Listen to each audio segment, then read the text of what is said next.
और ऐसा अच्छा अनमोल जीवन पाकर आत्महत्या की तरफ क्यों जा रहे हैं? चूंकि वो प्रभु की तरफ जा पाए नहीं। प्रभु की तरफ शांति ही शांति है, और दूसरी तरफ जाओगे तो अशांति और बेचैनी ही बेचैनी। महापुरुष कहते हैं कि माया छाया एक सी और बिरला जाने कोई, और भगता के पीछे फिरे सन्मुख भागे सोए। माया और छाया एक उदाहरण दिया गया। जैसे सूरज निकल रहा हो सवेरे, तो आपकी लंबी चौड़ी छाया दिखाई पड़ेगी। अब आप सोच लो कि मैं अपनी छाया के सर को पकड़ लूं। अब दौड़ो पकड़ने, तो पकड़ पाओगे? जितना आप दौड़ोगे उतनी छाया ही दौड़ेगी, वो पकड़ में आने वाली। लेकिन अगर रुख को बदल लो, तुम अपना रुख सूरज की तरफ कर लो। किधर कर लो? सूरज, और उधर चल दो, तो वो छाया पीछे पीछे तुम्हारे आए। ऐसे माया है, जितना उसके पीछे दौड़ोगे उतना ही और भागती ही चली जाएगी, दौड़ाती रहेगी। लेकिन जब तुम रुख प्रभु की तरफ कर लोगे तो वो तुम्हारे पीछे पीछे आएगी। क्योंकि माया प्रभु के चरणों की दासी है। किसकी दासी है? लेकिन लोग किसे चाहते हैं? दासी को चाहते हैं या मालिक को? दासी को। माया को सब चाहते हैं, लेकिन मायापति को लोग चाहते नहीं। और यही कारण, दासी सुख देगी या मालिक सुख देगा? तो दासी दे रही है। बोलो वृंदावन बिहारी लाल की, उमापति महादेव। 5 मिनट और सुना दें, आपको जल्दी तो नहीं है? उमापति महादेव की। देखो सुख किस में है ये समझना है, माया में है या प्रभु में। 5 मिनट टाइम और है। बोलो वृंदावन बिहारी लाल की। एक बार भगवान विष्णु और लक्ष्मी बैठे हुए थे। बात मत करो। सत्संग का मतलब होता है जुबान बंद और कान खुला। जुबान खोलोगे तो उल्टा हो जाएगा, ठीक है? इसलिए ध्यान दो। बंधुओं, भगवान विष्णु और लक्ष्मी बैठे हुए थे, तो दोनों अपने अपने भक्तों की महिमा सुना रहे थे। भगवान विष्णु अपने भक्तों की महिमा सुना रहे थे और लक्ष्मी अपने भक्तों की महिमा सुना। विष्णु भगवान का, लक्ष्मी मेरे भक्त मुझसे बहुत प्रेम करते हैं, अथाह प्रेम करते हैं। लक्ष्मी कहते हैं कि प्रभु आपके भक्त प्रेम भले करते होंगे, लेकिन मेरे भक्त जितना प्रेम मुझसे करते हैं, इतना आपके भक्त उतना प्रेम आपसे करते नहीं। अब दोनों में तर्क वितर्क कहे कि चलो ऐसा करो, परीक्षा करके देख लो कि किसके भक्त ज्यादा प्रेम करते हैं। क्या किया? परीक्षा के लिए प्लानिंग बनाया, कैसे परीक्षा होगी। और उस प्लानिंग के तहत भगवान विष्णु एक बूढ़े संत का वेश बनाए और एक नगर में चले गए सत्संग के लिए। कहते भाई मुझे कोई जगह मिल जाए तो मैं सत्संग करूंगा। तो उस नगर में एक सेठ है, बहुत बड़ा संत की सेवा का भाव था। जितने संत महात्मा आते थे सब उन्हीं के यहाँ। फिर आवाज़ सुनाई पड़ने लगी। आवाज़ ही खतरनाक है, ये ध्यान देना। मन का क्या? उमापति महादेव की। होशियारी का मतलब मन को एकाग्र करके रखो तब होशियार है, और मन दाएं बाएं हो रहा तो होशियार किस बात का, ये समझना। तो ध्यान देना। उस नगर में एक सेठ था, बहुत बड़ा संत सेवी था। जो भी कोई संत महात्मा आते उसी घर पर ठहरते, सेवा सत्कार, भंडारा लंगर चलता रहता।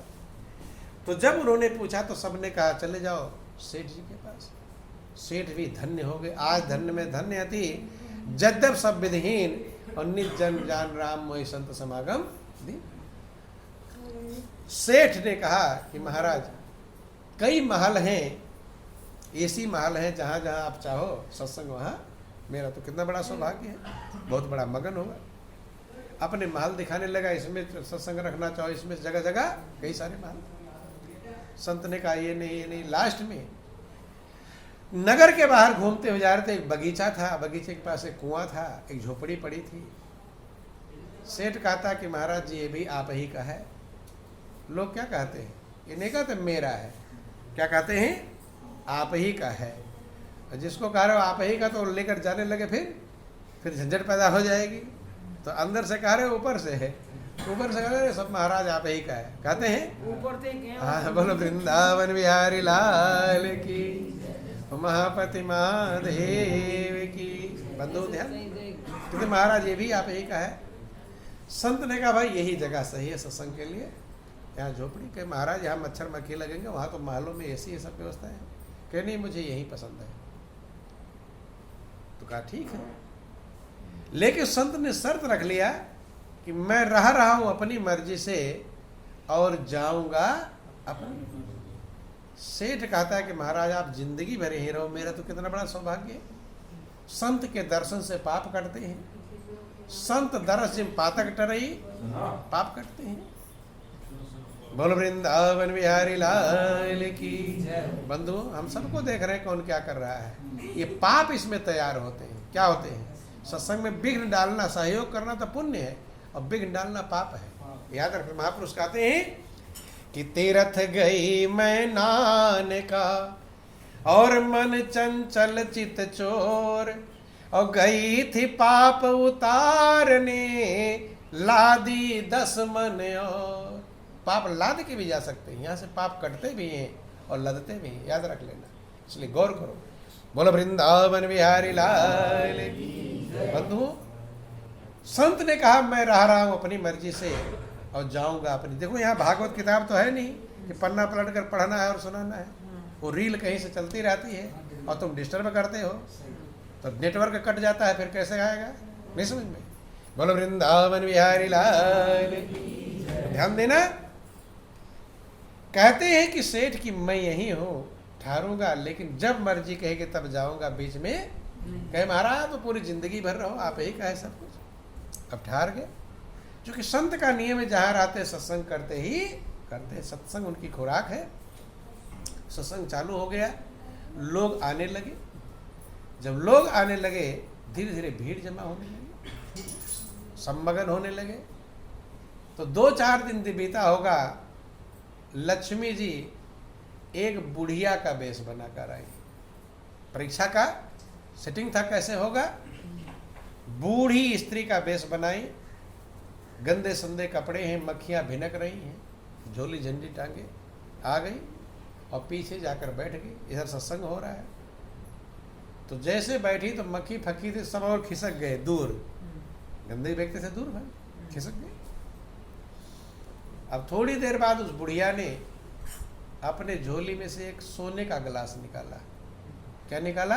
सोने का गिलास। सोने का गिलास बहन को देती, बहन थोड़ा बूढ़ी हो, उठ बैठ नहीं पा रहे हो, पानी ले आ। तो कहा चलो बुढ़िया है, लाओ पानी। दूर से ही लाकर ऐसे रख दिया, लो पी लो। लेकिन देख रहे है तो सड़ी गली, और गिलास कौन सा निकाल रही है? सोने का गिलास। जब उसने पानी पिया तो उसे पकड़ा दिया कि बहन लो, मैं जिस बर्तन में एक बार प्रयोग कर दोबारा उसे प्रयोग नहीं। अब वो गिलास किसको मिल गया? जो पानी लेकर आई। अब और बहनें देख रही, अरे इसे तो सोने का गिलास मिल गया। अब थोड़ा उधर ही ताकने लगी, जैसे यहाँ इधर उधर ताक रहे हैं ना, उधर क्या हो रहा है, उधर क्या हो रहा है, ऐसे उधर ताकने लगी कि अब बुढ़िया को कब प्यास लगेगी, और पहले अगर प्यास लगे तो मैं जल्दी नहीं। बोलो वृंदावन बिहारी लाल की जय। महापति महादेव।